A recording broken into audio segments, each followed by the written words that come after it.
The mop slid across the gleaming tiles of Navspock's command center with the same discipline she had once applied to battlefield maneuvers.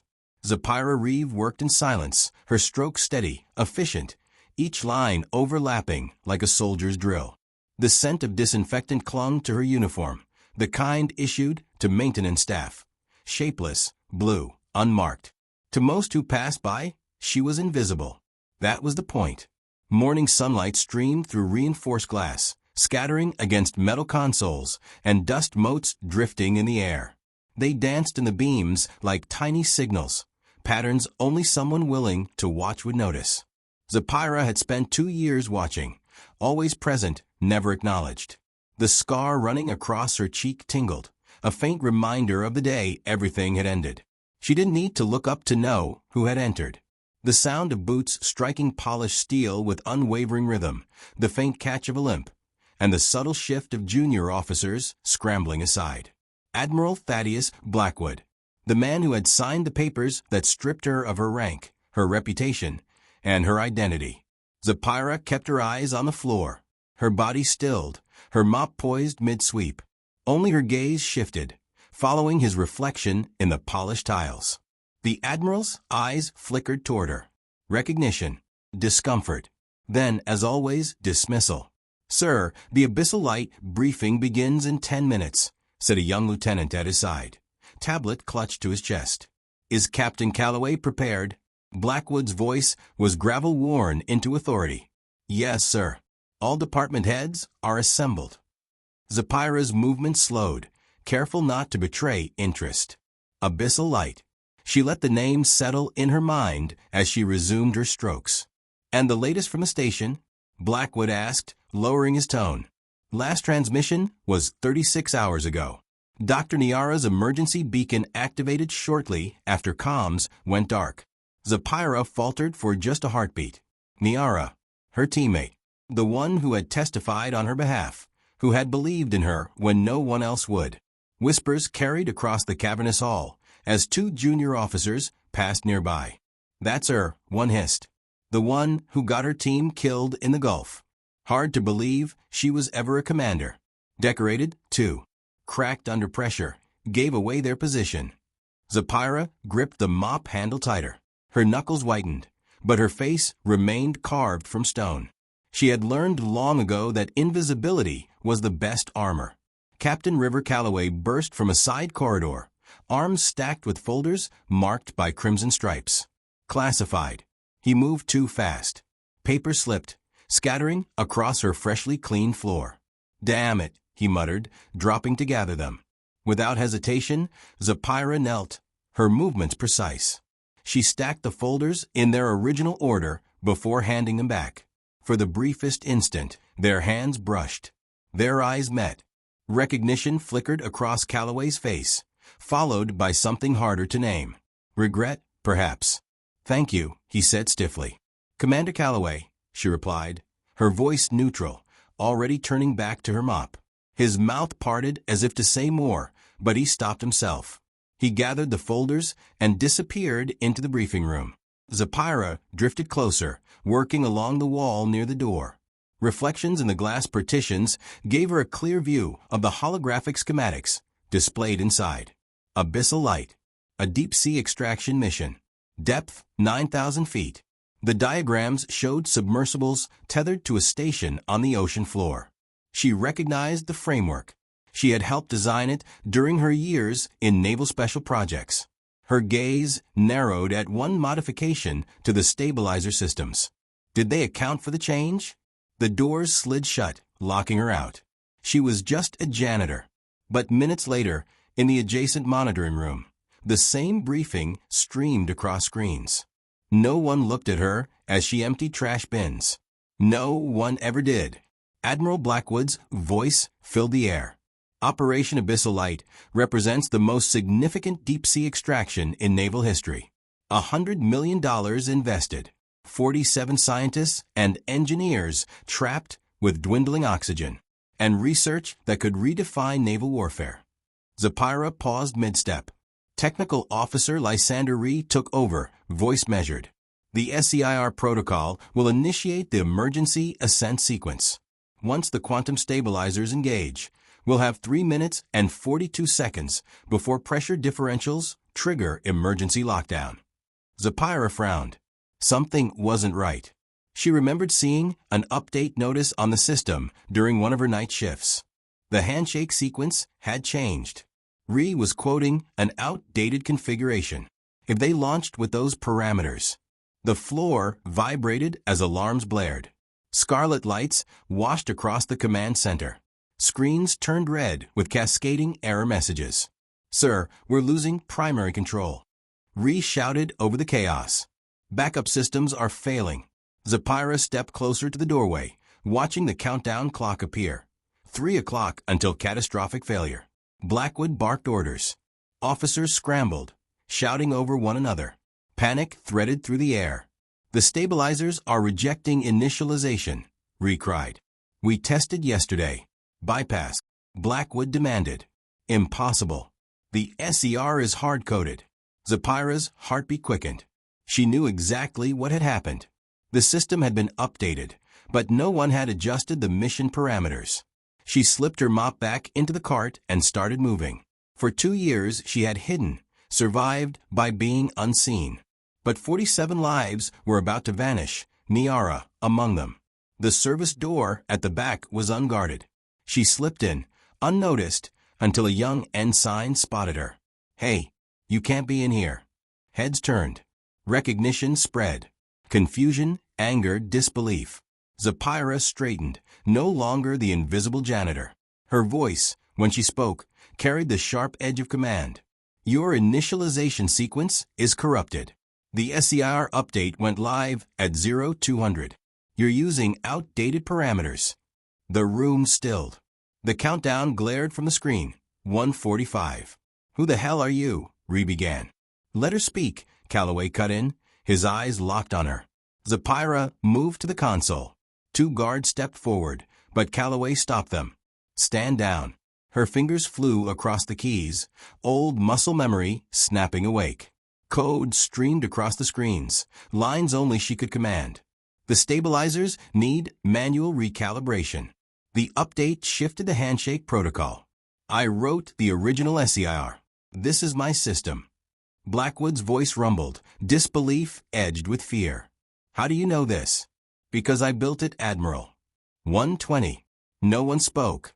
No one breathed. All eyes on the woman they had dismissed as a ghost. Zapira's hands never faltered. Each keystroke was a soldier in battle, every command a maneuver. For 2 years, she had been stripped of purpose. Now, in the heart of crisis, it returned to her like oxygen to lungs. 0:45. Sweat beaded her brow. She whispered to the machine, coaxing the stubborn system to recognize its new master. 0:30. The first screen flickered green. Then another. System stabilizing.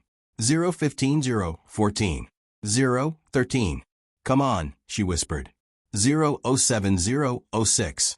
0:05. The final system clicked over.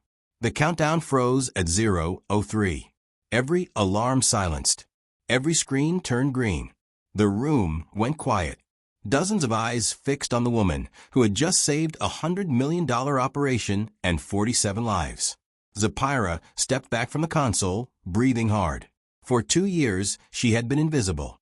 Now, there was nowhere to hide. Admiral Blackwood approached, his face carved with something she had never expected to see. Not suspicion, not anger, but remorse. "Commander Reeve," he said, voice carrying across the silent room. For the first time in years, someone called her by rank. For a moment, the command center was silent except for the fading hum of systems returning to life. The countdown still glowed on the main screen, frozen at 3 seconds, a reminder of how close they had all come to disaster. Officers stared at Zapira as though seeing a ghost step out of the walls. She straightened her shoulders, conscious of every eye on her. Years of military training pressed into her posture, dragging the janitor's stoop out of her spine. For the first time in 2 years, she stood like a commander again. Admiral Blackwood approached slowly. His face was tight, unreadable, though his eyes betrayed something deeper. Remorse, maybe even shame. He stopped only a few feet away. Commander Reeve. His voice carried weight, echoing in the cavernous space. The title hit, like a physical force. For 2 years she had been custodian, janitor, or worse, that woman. Now her old name had returned to her. She instinctively came to attention, heels together, chin lifted. "You just saved this mission," Blackwood continued, his gravel voice tempered with something unfamiliar. "And 47 lives with it." Murmurs rippled through the room. Some officers looked down, ashamed. Others stared at her as if trying to reconcile the woman in coveralls with the legend she once had been. Zapira said nothing. She wasn't ready to trust this moment. Not yet. Calloway stepped forward, unable to mask the raw relief on his face. "Sir, if she hadn't intervened." "I know." Blackwood cut him off, but his gaze never left Zapira. He reached into his breast pocket and withdrew something small. An insignia pin. Silver, tarnished, the kind stripped from her uniform when she was disgraced. Her breath caught. "2 years ago," Blackwood said, loud enough for all to hear, "I made a judgment call based on incomplete intelligence. I signed away your rank. I believed you had cracked under pressure, that your mistake cost your team their lives." He paused, jaw tightening. "I was wrong." The room shifted. Officers whispered, exchanging startled glances. Zapira's throat tightened. She had imagined this moment countless times during long nights alone, but never thought it would come. "The inquiry results came in last week," Blackwood continued. "Your team wasn't compromised by error. They were ambushed because someone leaked their position. Someone in this command." A sharp intake of breath moved through the gathered staff. Reese stiffened visibly at his console. Calloway's expression darkened. "Your name has been cleared," Blackwood said firmly. "All charges dropped. The record corrected. Effective immediately." Zapira's carefully constructed armor cracked, just slightly. For 2 years, she had lived under the weight of disgrace, the whispers, the humiliation. To hear the words aloud, to hear that she had been innocent all along, brought a tremor to her hands. Blackwood pinned the insignia to her uniform. The contrast was jarring. A gleaming silver emblem fastened to a janitor's faded coveralls. Yet the gesture was ceremonial, deliberate. "Consider yourself reinstated." He stepped back, saluted her formally. For a heartbeat, the room hesitated. Then, one by one, every officer followed. Even those who had whispered against her that very morning raised their hands in salute. Zapira returned it sharply, though inside. Her chest burned with a storm of emotions. Vindication, fury, grief. Justice had finally spoken her name. The rest of the day passed in a blur. Zapira was escorted to officers' quarters she hadn't seen in 2 years. Fresh uniforms arrived, her old decorations sewn into place with precision. Her access credentials were restored, her system's privileges reinstated. It was as though the Navy had decided to erase 2 years of exile in a single afternoon. But the stares followed her through every corridor. Some held awe, others shame, and still others suspicion. Not everyone believed redemption could be so simple. She showered quickly, letting the hot water wash away the scent of bleach and machinery that had clung to her. When she stood in front of the mirror, dressed once more in the sharp lines of her uniform, she hardly recognized the woman staring back. Not the celebrated commander she had been, not the invisible janitor. Something new.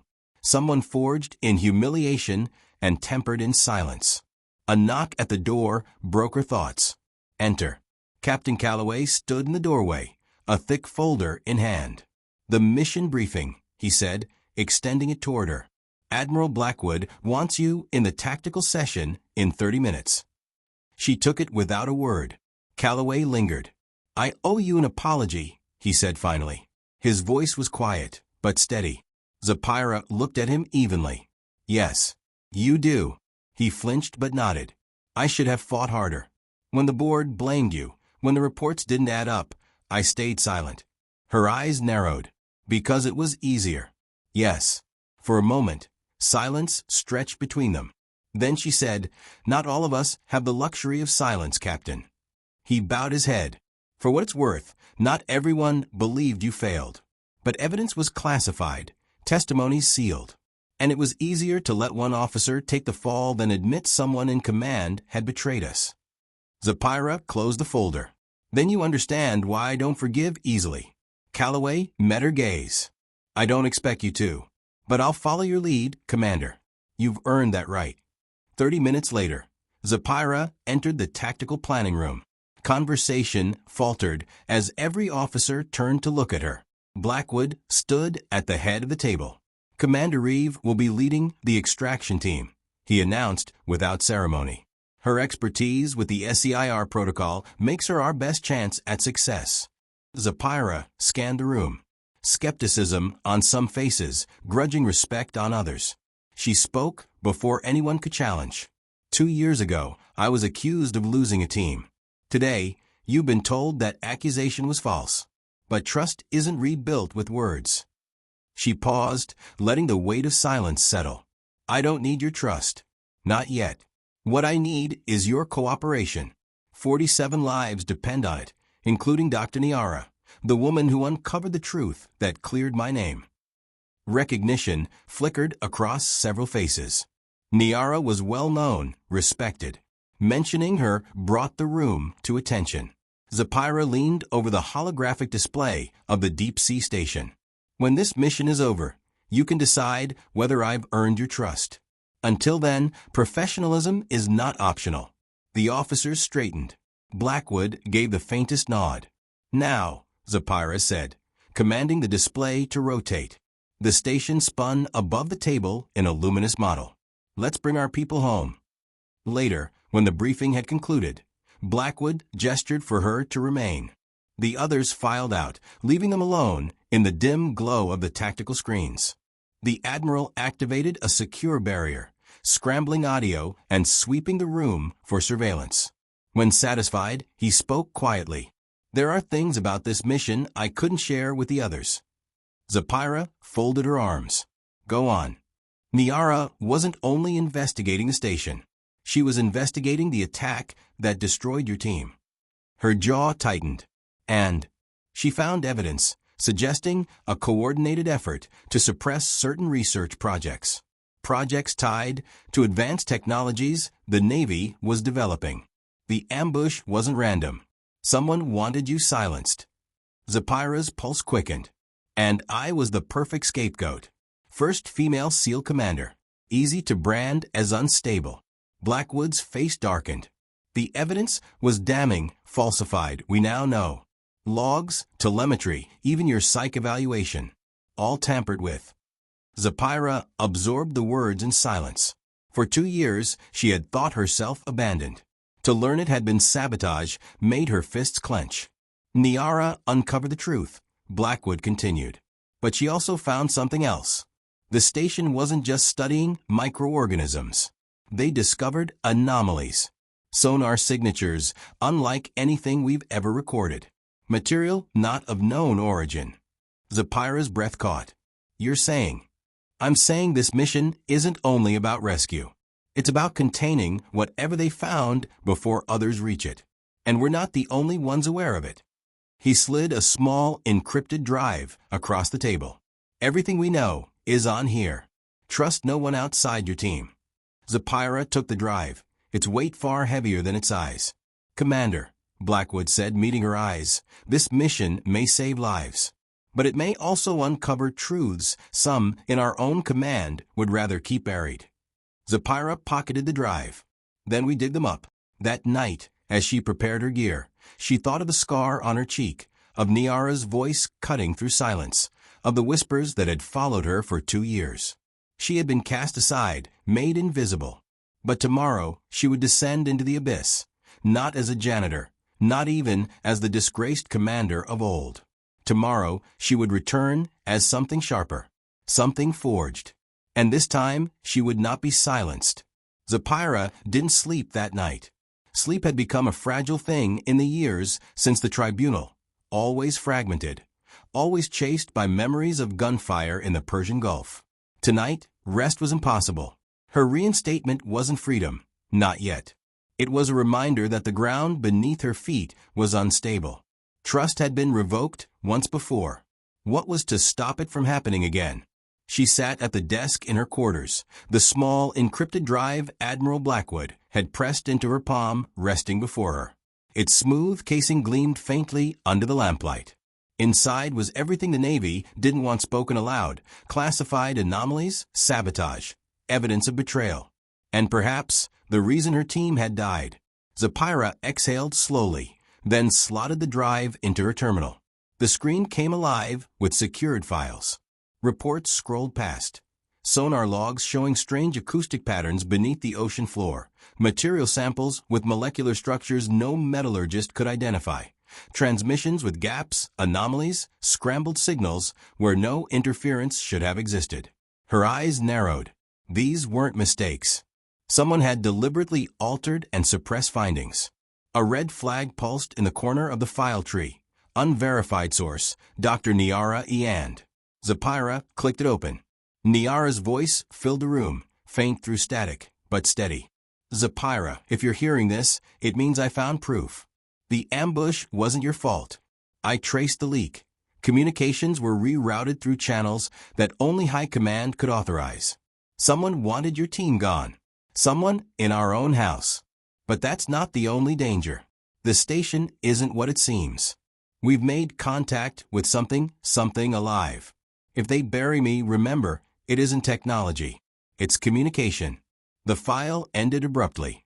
Zapira leaned back, the words echoing in her mind. Alive. Communication. What had Niara uncovered at the bottom of the sea? She closed the terminal and stared at her reflection in the dark screen. Her eyes, sharp and unyielding, looked back at her. 2 years ago, she had begged to be heard. No one had listened. Now, she would no longer ask. The next morning, the tactical planning room was filled with a low thrum of voices.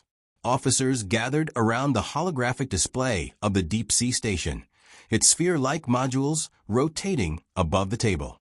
The hum of projectors layered with the rustle of paper reports and the occasional clatter of a stylus against glass. Zapira entered in full uniform, head high. The room quieted.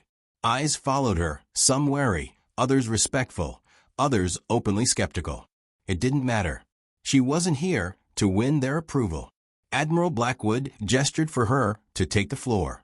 Commander Reeve will be leading the operation. Listen carefully. Zapira stepped forward. The hologram shifted, zooming on the main docking module. Based on last confirmed reports, she began, her voice even. Life support is running at reduced capacity.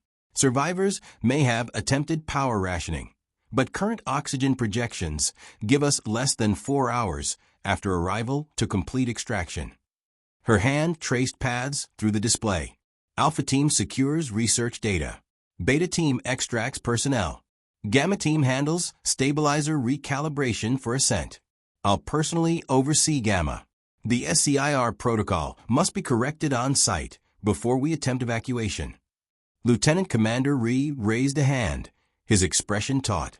With respect, Commander, I've been leading stabilizer protocol updates for months. Shouldn't I lead Gamma?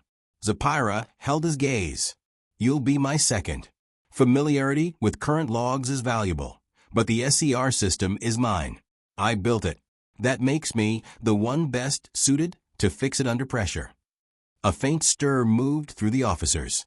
Ree's jaw tightened, but he nodded. Understood. Zapira turned to face the room. I don't expect trust. I expect competence. 47 lives depend on your discipline. Nothing less will be tolerated. The words landed hard. No one spoke. When the briefing adjourned, Blackwood dismissed the others, but stopped Zapira as she gathered her notes. There's more, he said quietly, activating the same security protocols as the night before. The hum of scrambled audio filled the air. Zapira crossed her arms. Go on. The research station's discovery isn't just about sonar anomalies. Material samples recovered from the site indicate an origin we can't trace. Not ours, not foreign. Unknown. Zapira's eyes narrowed. You think it's alien? Blackwood didn't flinch. We think it's non-terrestrial, yes. Embedded in the ocean floor long before we built a station there. Whatever it is, multiple nations are circling. and someone inside our own chain of command may already be selling pieces of it. Zapira exhaled through her nose, her mind calculating. Alien or not, it explained the $100 million rescue operation. And the sabotage. You sent me because I'm expendable, she said finally. If it goes wrong, I'm already the scapegoat. Blackwood's jaw tightened. I sent you because you're the only one I trust to bring our people home. And because you deserve the chance to face the truth head-on. Zapira studied him, searching for deception. He met her gaze, unflinching. Finally, she nodded once. Then I'll do it. But if I find out you're part of this betrayal. Blackwood almost smiled, though there was no humor in it. You won't have to tell me. I already know the price of betrayal. The equipment room buzzed with preparation. Technicians checked gear, specialists loaded crates into submersibles. Divers ran diagnostics on rebreathers and pressure suits. The air carried the metallic tang of weapons oil mixed with the ozone of overworked machinery.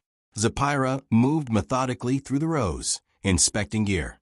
Every buckle tested, every seal checked. Her hands worked with the precision of memory, the rituals of readiness flowing back into her as naturally as breath. Lieutenant Thrasher, her Gamma Team Second, approached. Teams ready for inspection, Commander. She nodded and followed him. 15 operators stood in formation, gear strapped, faces taut with the anticipation of descent. Zapira walked the line, asking sharp questions, catching small mistakes, a loose clip, a misaligned strap, and correcting them without hesitation. By the end, every soldier stood sharper, steadier. When she dismissed them, whispers followed her as she walked away. Some were words of respect, others doubt.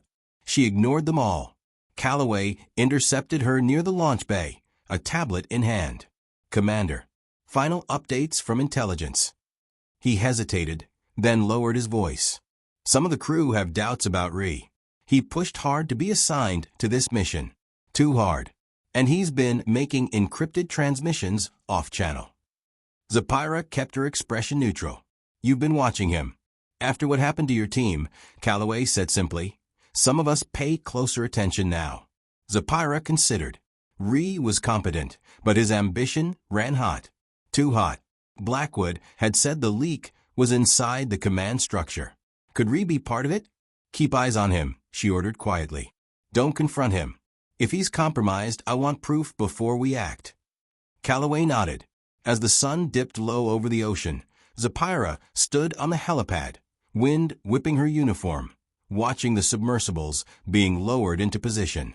The sea stretched endless and black before her, hiding everything they feared and everything they needed. She clenched her fists. For 2 years she had been erased, left to mop floors while whispers gnawed at her. Now the abyss was calling. Niara was down there. The truth was down there. And this time, Zapira would not return empty-handed. The helicopters thundered across the sky in formation, each one carrying a team of operators and their gear.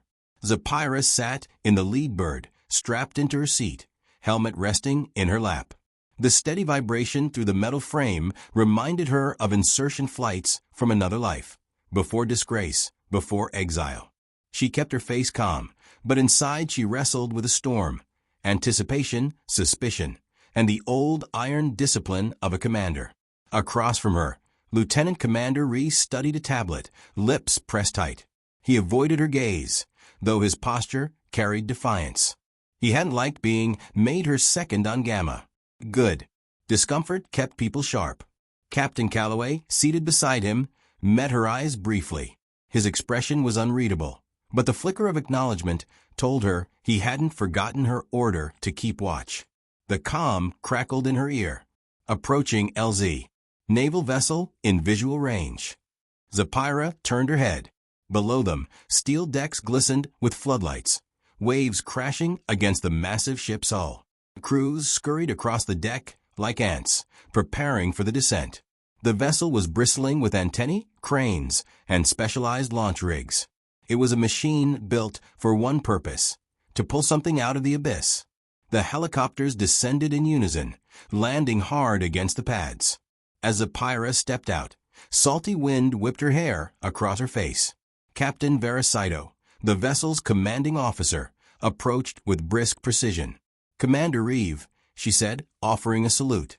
"Your reputation precedes you." Her tone was clipped, professional, but there was warmth hidden under the steel. "Submersibles are prepped and standing by. We've held position directly above the station coordinates." "Any signals from below?" Zapira asked.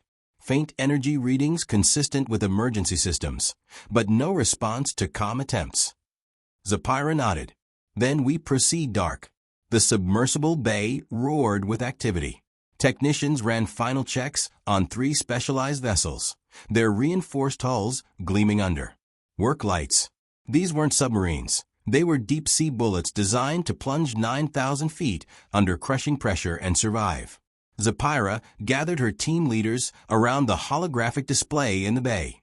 The station floated above the table, a cluster of spheres connected by narrow corridors. "Alpha secures research," she ordered, pointing to the lab sector. "Beta extracts personnel. Gamma stabilizes ascent protocols. Expect limited visibility, unreliable comms, and possible hostiles. We deploy in 15. Her eyes swept over them. Weapons Condition 3. Non-lethal prioritized until confirmed threat. We're here to rescue, not destroy. The officers nodded, some grim, some uncertain. Ree's jaw tightened, but he said nothing. The submersibles launched in sequence, slipping beneath the waves into a world of darkness. Zapira sat at the forward viewport of Gamma's vessel, her hands steady against the armrests. Outside, the ocean swallowed them whole. Light vanished within minutes. The world beyond the glass became ink. The only illumination came from the submersible's beams, twin cones of pale light that revealed nothing but endless water and drifting sediment. Pressure gauges ticked upward, numbers climbing into territory where human bodies would collapse in seconds. The descent stretched into an hour. Inside the cabin, silence reigned, broken only by the hiss of rebreathers and the occasional crackle of comms. Each operator checked gear methodically, eyes sharp, movements tight. They all knew. The deeper they went, the closer they came to the unknown. "Approaching station coordinates," the pilot reported at last. "Sediment cloud reducing visibility." Zapira leaned forward, peering through the viewport. Slowly, a massive shape emerged from the gloom. The station, anchored to the seafloor like some alien hive, its modules gleamed with faint emergency lights. The sight stirred something in her chest, pride, grief, and an edge of dread. "Life support still active," Reese said, reading his console. "Power at 42%. Higher than expected." Zapira frowned. "Which means someone's been managing it." "Survivors," Thrasher murmured from the back. "Or intruders," Zapira finished quietly. Docking protocols failed, as expected. The main systems weren't responding. Zapira chose the maintenance airlock at Access Point Delta, small, off-grid, designed for emergencies. "Manual breach," she ordered. The submersible latched on with a dull clang. Pressure equalized with a hiss. The green light over the hatch glowed. Zapira donned her helmet, HUD flickering to life across her vision. Vital signs steady, O2 tanks full, weapons locked. She glanced back at her team. "Remember, rescue first. Engage only if necessary." They moved in formation, weapons low, but ready, as the airlock door slid open.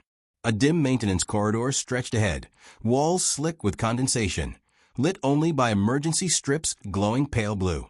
"Secure junction," Zapira ordered. The team advanced. Shadows twisted as lights flickered, each sound amplified in the claustrophobic passage.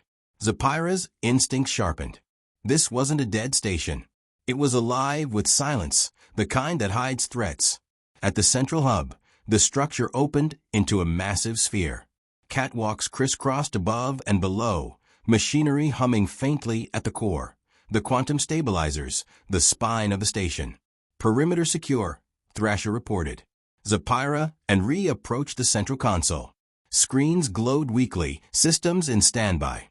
Ree frowned. "Someone conserved power, kept essentials online. Logs are locked." "Unlock them," Zapira ordered. He worked quickly, fingers dancing across controls. After a moment, his expression darkened. Unauthorized docking 38 hours ago. Security overrides used. Zapira's eyes narrowed. Whose codes? Ree hesitated. Admiral Blackwood's. The words hit her like a blow. Blackwood had cleared her name, reinstated her.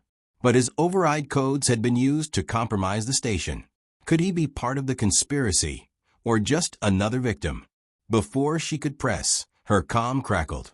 Alpha Team reporting. We've located research data, but files corrupted. Signs of tampering. Beta Team. We've secured 23 survivors. Multiple injuries. But Dr. Niara isn't among them. Zapira clenched her jaw. Maintain security. Prepare survivors for evac. Gamma holding position. She turned to Ree. Keep stabilizers steady. I'm moving to Research Sector 3. The sector was sealed when she arrived with her strike team. The door panel was dark, power cut.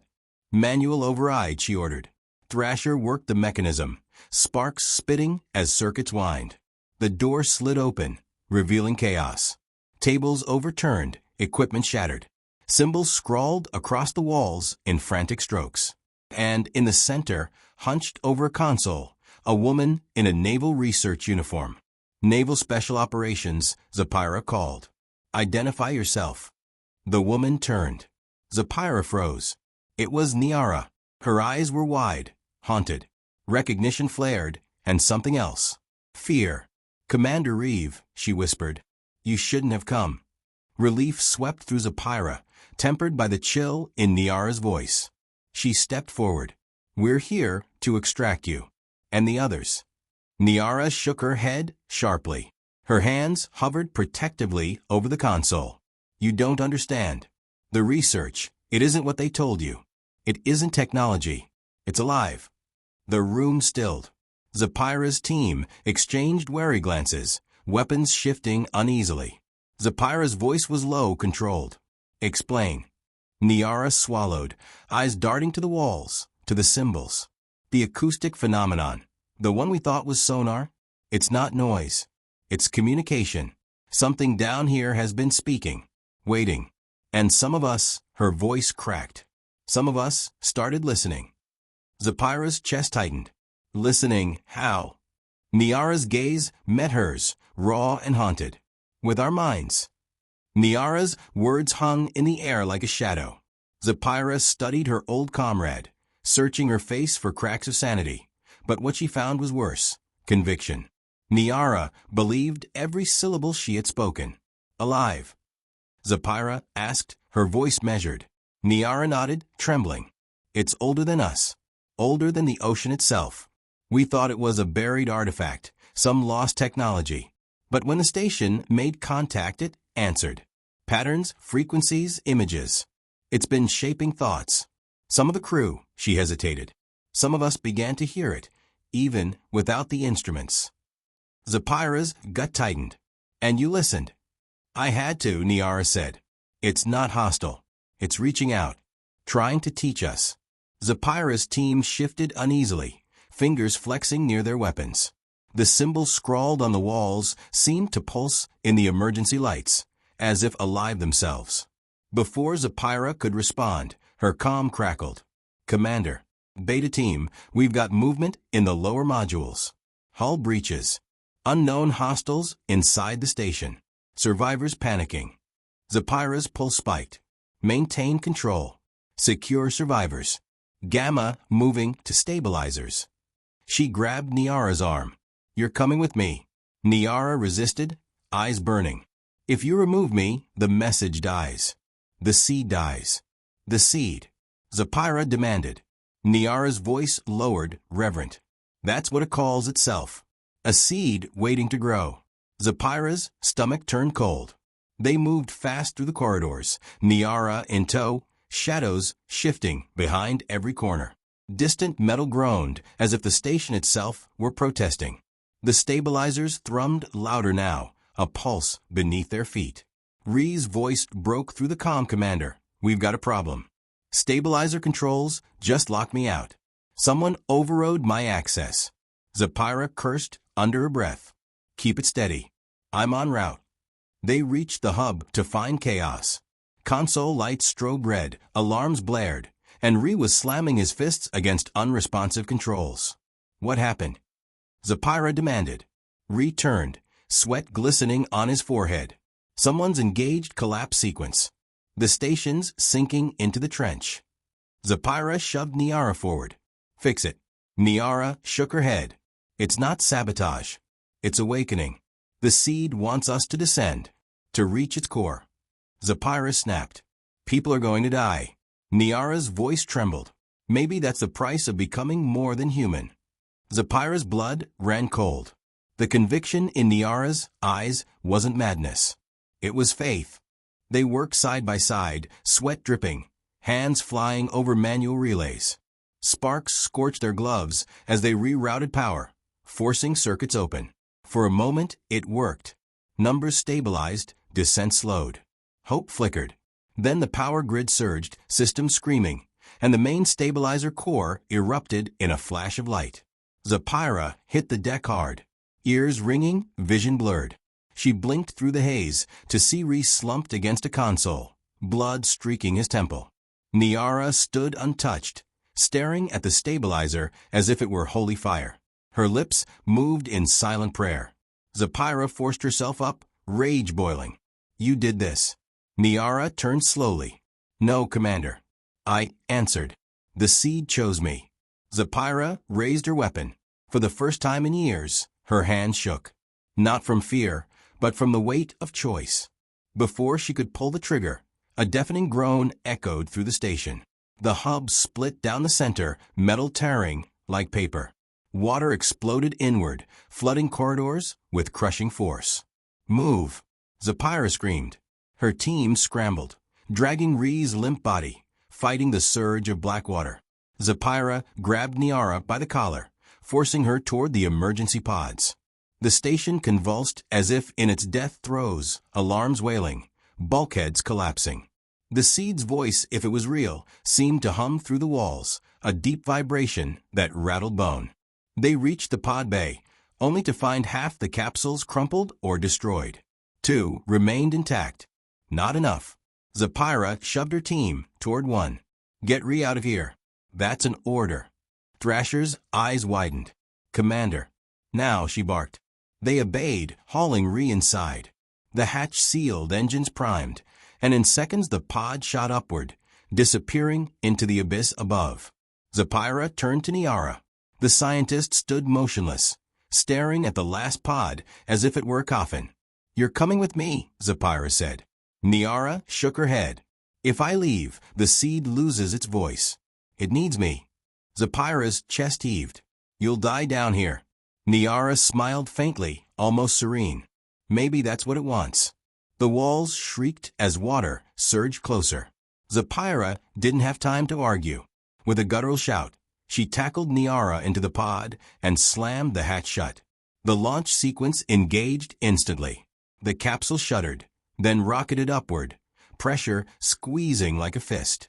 Zapira held Niara pinned against the seat as the station below collapsed into the trench. A roar of destruction swallowed by black water. Hours later, the pod broke the surface with a violent splash.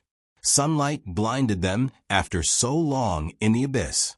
Naval ships swarmed toward their position, helicopters circling overhead. Zapira lay against the seat, chest heaving.